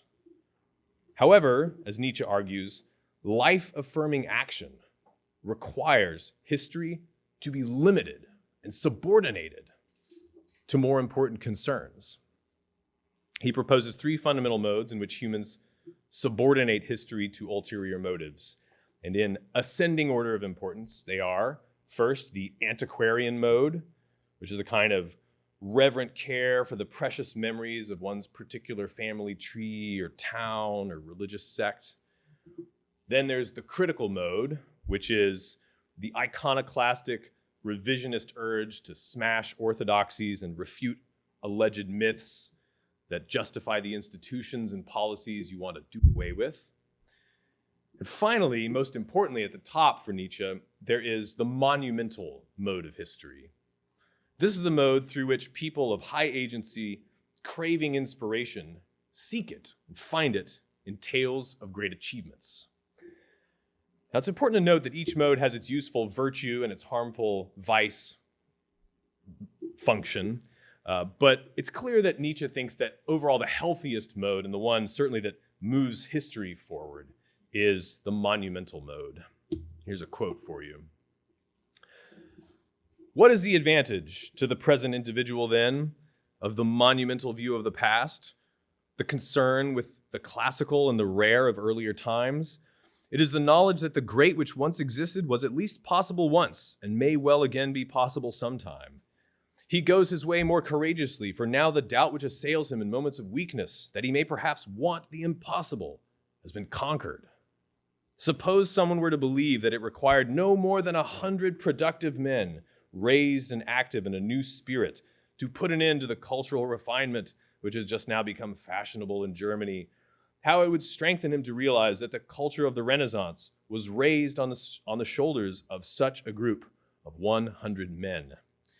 And it becomes clear in the treatise later on, a passage I won't read, that he views Plutarch as the paradigm case, perhaps, of monumental history. He says, satisfy your souls on Plutarch, and so on. So, 100 men reared on monumental history, or we might say, on Greco-futurism, could change the fate of an entire nation, Nietzsche seems to believe. Maybe they could take us to Mars. But Nietzsche didn't invent this pattern. It's important to emphasize. He pulled it right out of the pages of classical authors. The operative concept here is what Aristotle calls zelos, or zelos. It's actually where we get the word zeal and zealot. Zeal, zelos, is a type of pain felt when a man sees present among others who are like him by nature things good and honorable which he himself is capable of achieving. Sometimes it's translated as emulation. I like zeal. I think it's a cooler word. And people don't really know what emulation means these days, I feel. So that's from Rhetoric, Book 2. Zeal is one of the emotions that fired the uniquely Greek spirit of striving and quarrelsome competitiveness embodied in the Olympic Games, the Homeric epics, and indeed the entire poetic and philosophical tradition of antiquity. Zeal is also the emotion that powers effective imitation and is therefore the entire moral premise of Plutarch's Parallel Lives, which is a work of biographies, but it's really a philosophical work. Plutarch is a philosopher, and he's writing these biographies to encourage people to aspire to virtue and greatness. So I'm going to skip this quote that comes from Plutarch's Life of Pericles. Go check it out yourself, but just trust me, it makes my point. You can see the zeal, zelon, and mimicene, and zeluste. You can see these words are kind of operative there. It's about the way that, looking at great deeds kind of lights a fire in you and encourages you to imitation. So Pericles is certainly one of those figures for Plutarch. So Plutarch is just always banging on about zeal. But in fact, we find similar sentiments in many ancient authorities when they speak of the power of imitation to inspire not just political action, but future works of genius. Take, for instance, Longinus, the author of the famous work of ancient literary criticism on the Sublime, which is where we get the fragment of Sappho that Claire was looking at earlier. So here's what Longinus says. He's talking about Plato here. Here is an author which shows us, if we will condescend to see, that there is another road besides those we have mentioned, which leads to sublimity. What and what manner of road is this? Zealous imitation of the great prose writers and poets of the past. Ton embrosten megalon singgrapheon kepiton mimesis teke zealosis, zealing, yeah? That is the aim, dear friend. Let us hold to it with all our might. For many are carried away by the inspiration of another. Just as the story runs that the Pythian priestess, on approaching the tripod, where there is, they say, a rift in the earth exhaling divine vapor, thereby becomes impregnated with the divine power and is at once inspired to utter oracles. So too, from the natural genius of those old writers, there flows into the hearts of their admirers, ton zealundon, the people who zeal after them, as it were an emanation from those holy mouths. Inspired by this, even those who are not easily moved to prophecy share the enthusiasm of these others' grandeur. Was Herodotus alone Homeric in the highest degree? No. There was Stesichorus at a still earlier date, and Archilochus too, and above all others, Plato, who drew off for his own use 10,000 runnels from the great Homeric spring. Such borrowing is no theft. It is rather like the reproduction of good character by sculptures or other works of art. So many of these qualities would never have flourished among Plato's philosophic tenets, nor would he have entered so often into the subjects and language of poetry had he not striven with heart and soul, with pandithemo, all thumos, to contest the prize with Homer, like a young antagonist with one who has already won his spurs, perhaps in too keen emulation, longing as it were to break a lance, and yet always to good purpose. For as Hesiod says, good is this strife for mankind. Fair indeed is the crown and the fight for fame well worth winning, where even to be worsted by our forerunners is not without glory. Such sentiments could be easily translated to the realm of art and science, not just literature as they are here, as indeed they were translated during the Renaissance and onward. So imperial Greek authors from the period of Rome's rule over Greece, guys like Longinus, Plutarch, they're some of our most eloquent interpreters of this pattern, articulators of how it works from antiquity. But I would argue that the monumental spirit is already present in the epics of Homer. The Homeric epics are themselves monumental works dwelling on the monumental deeds of men long dead, believed to have existed at the time. But they inspired tremendous future-oriented action in many a present time. From the Greeks' colonization of the East and Western Mediterranean, to the Persian Wars, to the campaigns of Alexander, to say nothing of all the art that derived from the Homeric poems and the tradition of tragedy. The classical spirit that Renaissance authors and American founders looked to was fundamentally future-oriented and optimistic. And examples of this progressive optimist spirit abound from antiquity. I'll turn back to Plutarch briefly to point out a couple of notable examples of what I would call Greco-futurism in the classical world.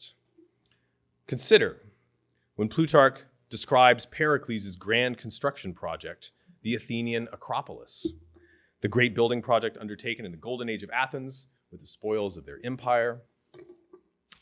I'm going to skip that. Here we go. I'm just going to start on the fourth line here. For this reason, says Plutarch, describing Pericles' building of the Acropolis, for this reason are the works of Pericles all the more to be wondered at. They were created in a short time for all time. Each one of them in its beauty was even then and at once antique, Evthis in tot archeon. They were instantly ancient. But in the freshness of its vigor, it is, even to this present day, recent and newly wrought. Such is the bloom of perpetual newness, as it were, upon these works of his, which makes them ever to look untouched by time, as though the unfaltering breath of an ageless spirit has been infused into them. Plutarch was from up the road in Chaeronea in Boeotia, but he studied at Athens in the mid-1st century AD, so 450 years or so after the buildings were built. Still fresh back then, as they are today.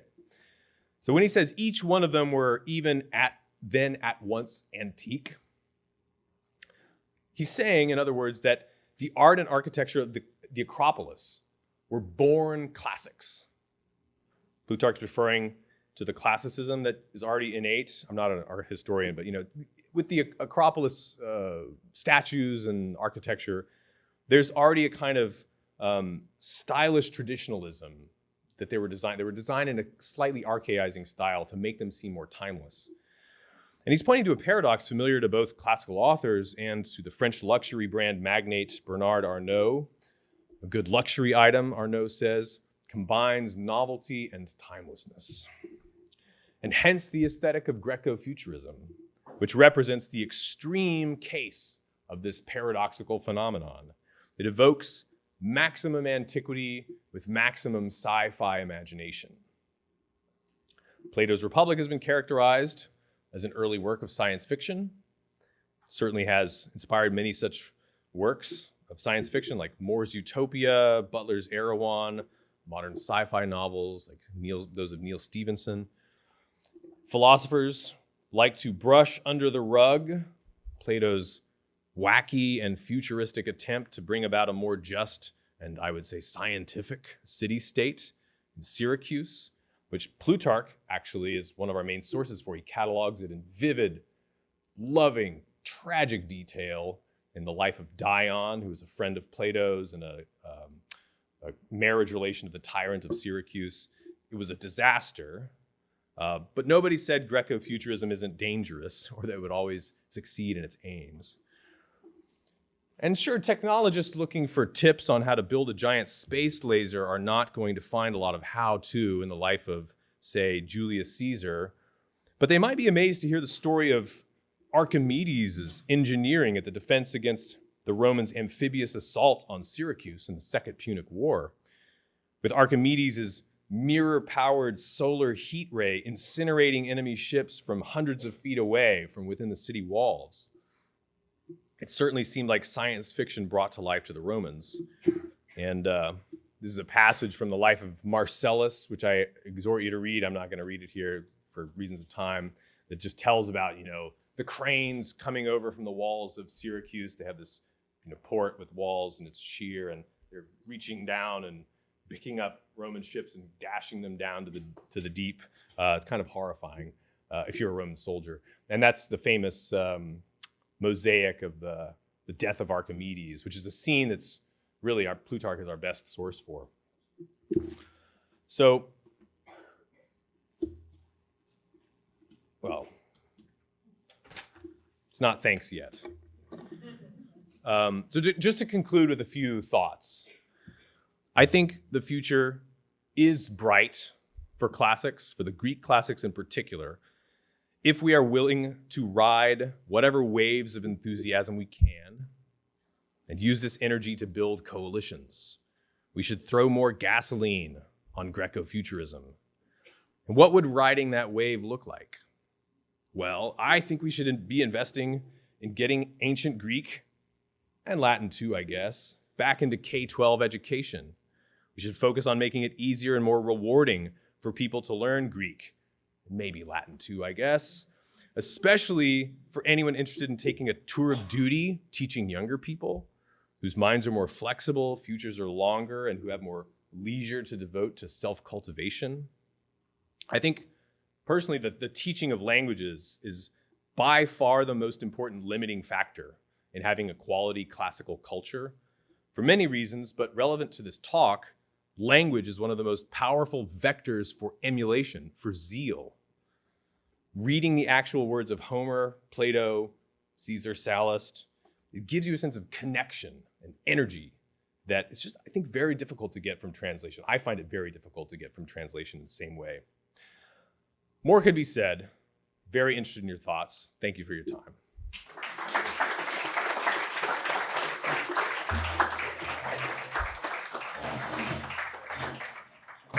I said at the beginning that we were going to move from the crisis of last time to optimism. I have to say, I think that that has indeed happened. Those were three very different talks, but all of them were, in their ways, I think, highly optimistic. We have time for questions. I suppose I will call on people with a little bit of time.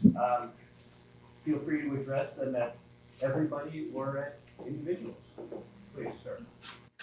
Thank you. Really a good panel. Appreciate it. Do you see a role for, or how do you see artificial intelligence, AI, playing vis-a-vis the classics, for example, in helping better explain the classics, increasing interest in the younger generation in the classics,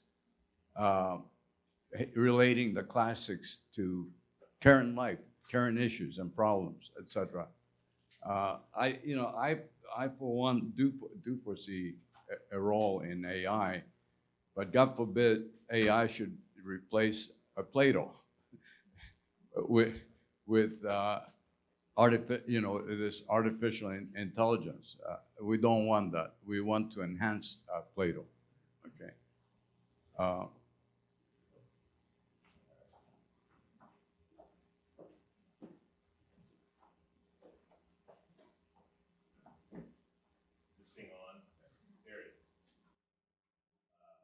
There we are.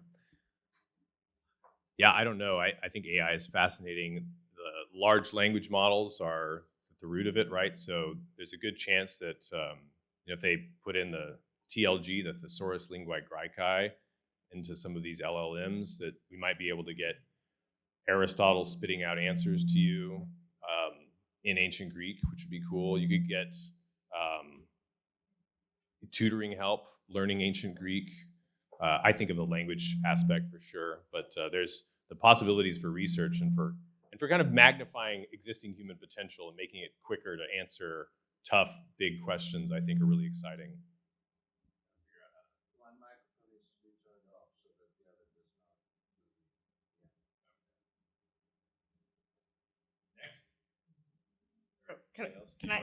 Can I add something to that? Sure. This is going back, since I know you were at the panel that we had last month and listened to Joe Conlon talk about the importance of reading a tremendous amount of text to gain fluency in ancient Greek.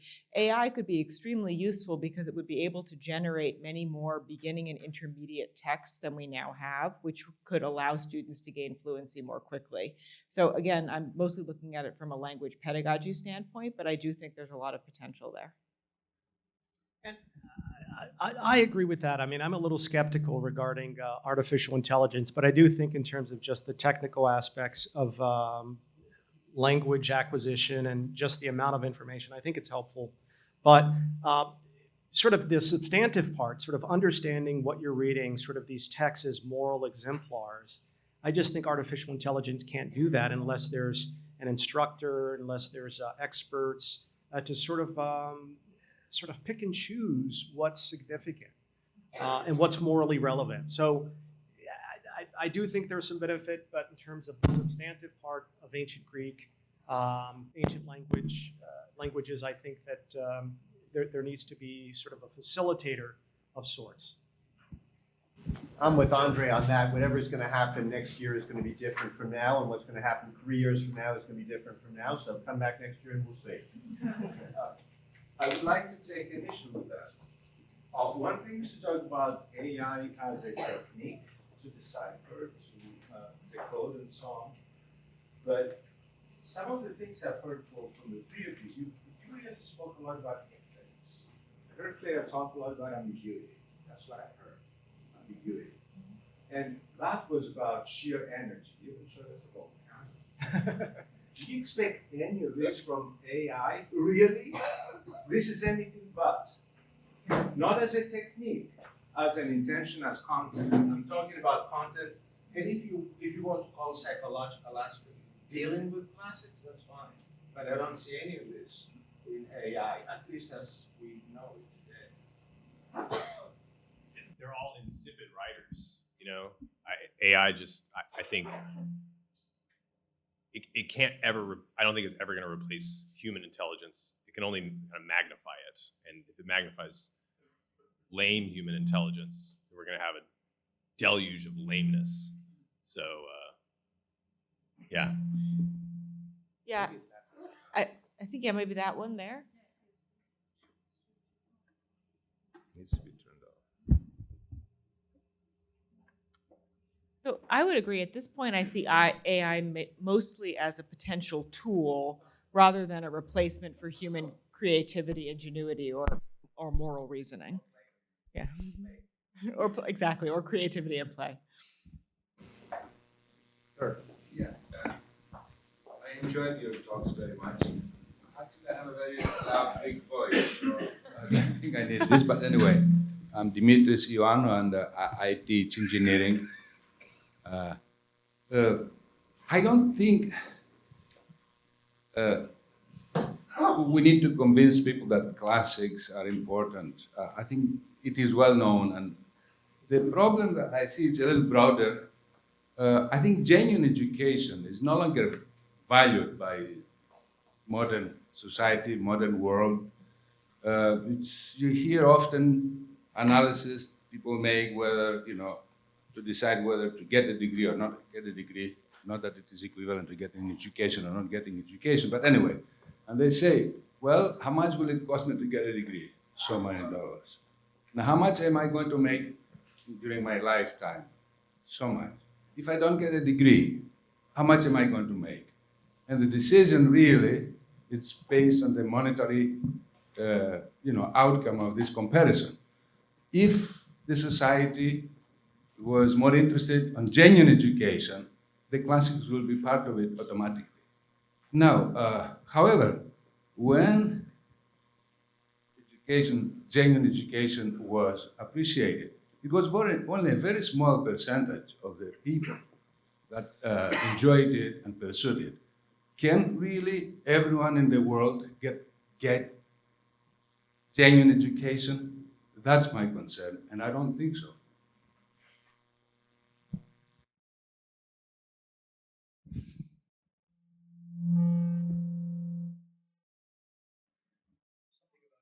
Yeah.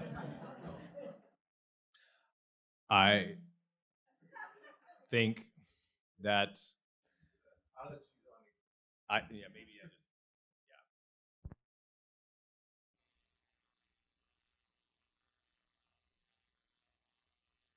for the leadership of society, and to the extent that it's for everybody else, it's because they're following what the leadership of society are doing, and the leadership of society have a paradigmatic moral function on the rest of society. And I think we should lean into that, not try to democratize the classics, try to make them as excellent as possible. And if the people who love excellence love the classics, that's the best thing, that's the best marketing you can do for the everyman. And if they're a kind of gateway to rising up, to elevating your station, that's what they were for the Greeks and the Romans, right? Like, this is what they were for the Renaissance. And so you need to take that seriously and communicate them in a way that's going to resonate with ambitious people who don't have a lot of time for nonsense.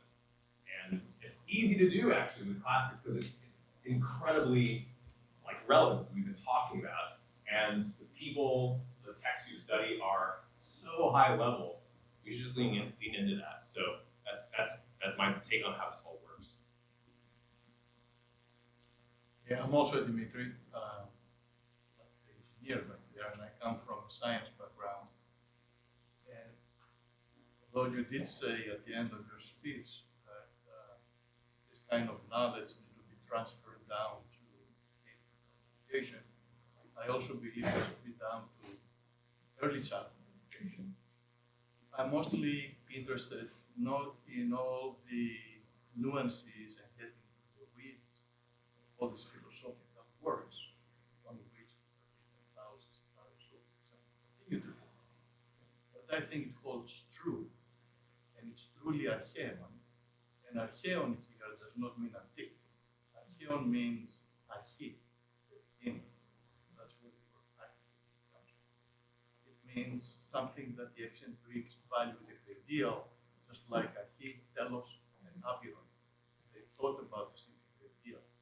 So the original values that they created, the Greek language, and inventing the vowels basically, and grammatia, which is all the written text around that knowledge, contains values that are true knowledge, that cannot be changed or discounted, with the exception of the kind of changes come through society, as you're talking about, through through a dialogue, a dialogic, and a dialectic that looks at the entanglements, the contradictions that exist in society, and like Heraclitus said, there's a continuous change towards a synthesis that makes us better men and better society.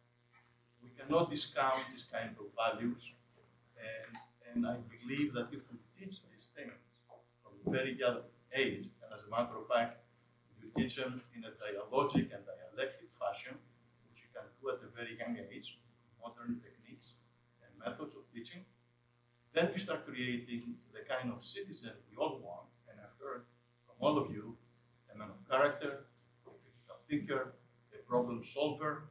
This is the inheritance we receive from the classics. And this is, I think, something in which we have an obligation to promote. As a matter of fact, folks like you contain that knowledge. Folks like you come and meet us down at the lowest level of early learning and knowledge and share those things with us at an appropriate way, right? Just like we do arithmetic and calculus and so on and so forth. If we do that and we make those investments and we create the value systems and create the institutions and all the norms that are required, then I think all these kind of things, all of you are teaching us in colleges, can create a better quality of life, eudaimonia, as Aristotle said, or harmony, as Heraclitus said, or the pursuit of happiness, as Jefferson said, or the newest term that there is in the world now about creating a sustainable world.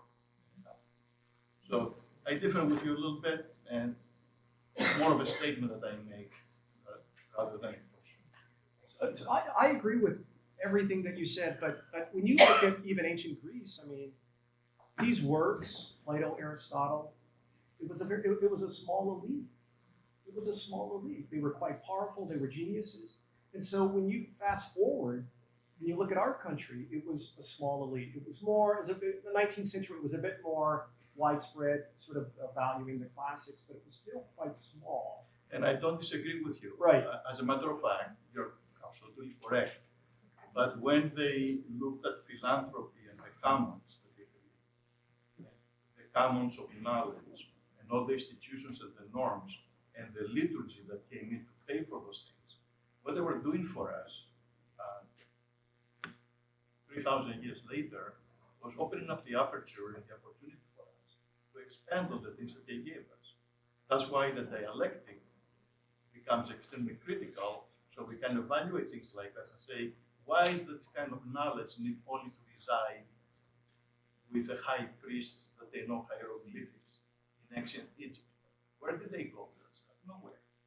Right across the pond, the Greeks were creating free men, creating democracy, an isonomic state, all these kind of things that we have inherited, and we have an obligation to learn about them and make them better. Well, I agree with you.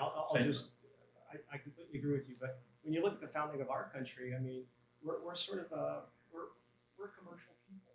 I mean, you look at the Federalist Papers, and our system was set up that way. That doesn't mean that some of us in certain corners, especially in elite corners, value the Greeks and classical education. But it just means that it's not possible to democratize it as much as we might like to.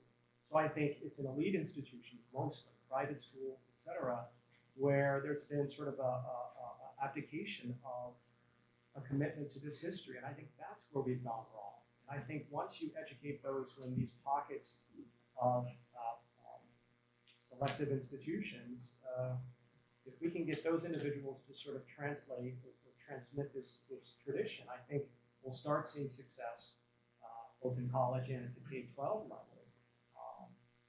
And until that happens, I mean, you're going to get some pockets here and there, but My last statement. yeah. And I agree with you. My last statement. 20 years ago, 20 years ago, we started an experiment at a little school. And it's working. So let's take maybe one more short, punchy question. There was a hand in the back, and yes.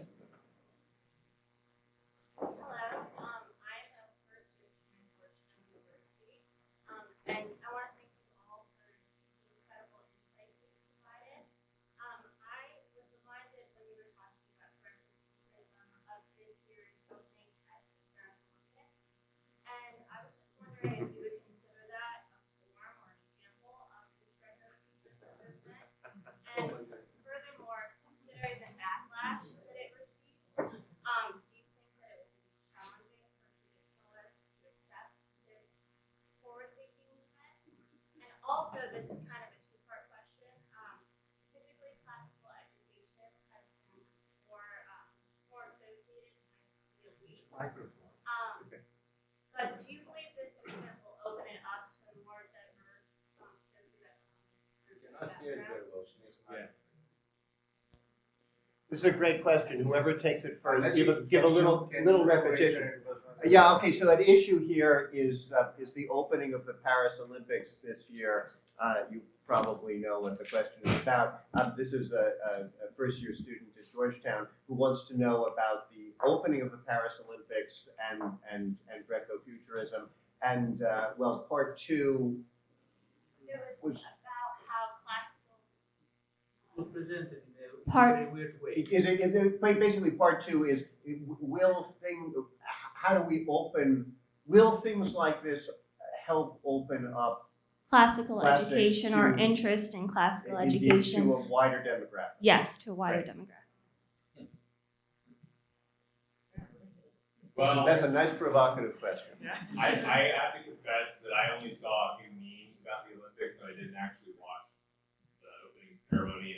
I think for me a criterion of Greco-futurism is an interest in greatness and sort of like,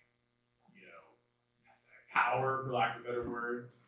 But there's also this aspect of it that's kind of chaotic, that is, futurists have some really weird ideas. I know some of them, and I think it's good to kind of like be a little bit liberal around these kind of things and like let the creative juices flow. So I really have no more intelligent comment than that on these Olympics in particular. I was going to say something to the second part of your question, which is part of the longer conversation we've been having in this Q&A, which is about opening the classics up to wider audiences, given that they have traditionally been an elite pursuit. And I actually think this is an amazing time to open classics up to wider audiences, and it seems to me very possible. In the last 10 years, everyone has somehow found a mysterious extra 3 or 4 hours in their day to be on social media, especially by college-age students. And so people have, in fact, more leisure time than they have had at many previous ages in history. What we need now is to just show them more interesting things to do with that leisure time. And I think we are actually going to see a bit of a backlash against this kind of technological futurism as parents, children, young people of all ages realize that passively consuming is not the way that we all want to spend our time. And so I foresee actually a moment of great opportunity for people who are interested in the classics to proselytize, to spread it, and to help turn people's attention to more productive, more valuable, more interesting ways of using our minds and our hearts and our energies.